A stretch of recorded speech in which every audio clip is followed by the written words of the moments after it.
It's now time for the business day. PETROJAM is reporting that it has 2 to 3 weeks of supply of inventory, including finished products, in keeping with global industry standards. Fresh deliveries of finished petroleum products continue to arrive, ensuring uninterrupted supply to the local market and supporting recovery efforts nationwide, while the planned maintenance shutdown of the refinery gets underway. Repairs continue at the Montego Bay Industrial Loading Rack despite delays, with major works on the dock, which is estimated to be completed by Friday, November 28th.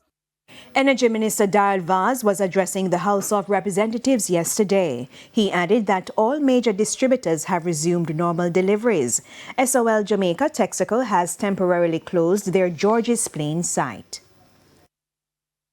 The Kingston Industrial Loading Rack resumed operation within 48 hours of the hurricane, and between Thursday, October the 30th and November 24th, have loaded over 2,540 tankers of fuel destined for all parts of Jamaica, including the hardest hit areas. The Kingston Loading Rack has extended its operating hours to facilitate additional fuel distribution. All categories of fuel will see marginal declines effective tomorrow. Each litre of 87 and 90 gasoline will sell for 25 cents less. Diesel, ultra-low sulfur diesel, kerosene, propane and butane will also decline by 25 cents. Each gas station will make adjustments to the prices, which include a markup on the ex-refinery rate offered by PETROJAM. The Development Bank of Jamaica has launched the M5 Business Recovery Program. This is a $10 billion initiative aimed at helping businesses recover from Hurricane Melissa. The program will provide concessional loan financing, grant support, and credit enhancement solutions to micro, small, and medium-sized enterprises and other productive businesses that suffered losses and disruptions as a result of Hurricane Melissa. The full $10 billion will be deployed over 18 months using a blended method.